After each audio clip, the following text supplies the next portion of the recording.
Hi, my name is Erin Medley, and I'm the park manager of Red Clay State Historic Park in Cleveland, Tennessee.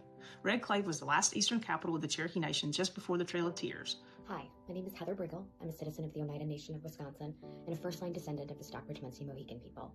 I am coming to you from the lands of the Three Fires Council, which is the Odawa, Ojibwe, and Potawatomi people here in Detroit, Michigan. Last November, I had the privilege of coming down to Nashville and speaking at Andrew Jackson's Hermitage and talking about his effects, or talking about the effects of the Indian Removal Act.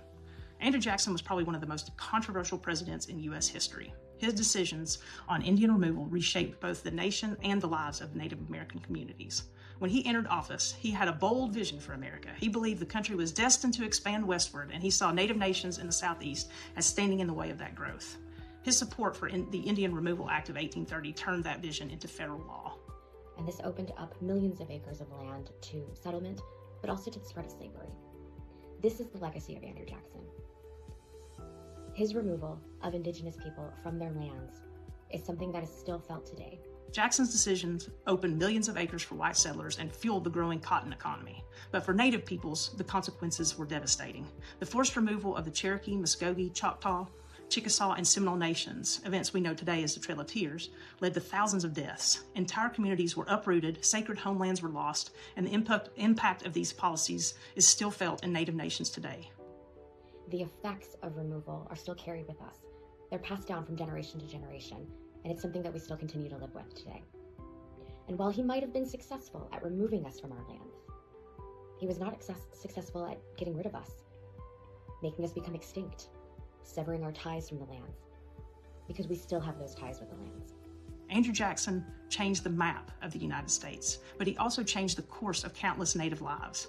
His legacy is a reminder that America's growth came at a tremendous human cost, and that remembering this history is essential to understanding the nation we live in today. My ancestors came from what is now the state of New York and now reside in the state of Wisconsin, but we still have that connection with the land in New York. It knows us, and we know it. And the same can be said for indigenous nations who were removed from the southeastern part of the United States under Jackson's Indian Removal Act. That land is still part of them. It is living, it is breathing, and it's something that we carry with us. And while the U.S. government and federal policy has put many things in place to try to sever that tie with the land, or sever the ties that we have with our customs, our traditions, our culture, our language, whether that was through the policies of boarding school or termination, they have never succeeded, because those are things that are within us, within our DNA, and our ancestors fought hard to hold on to those traditions, culture, language, and religion, and they passed them down to us, and we continue to nurture those and pass those down to the next generation.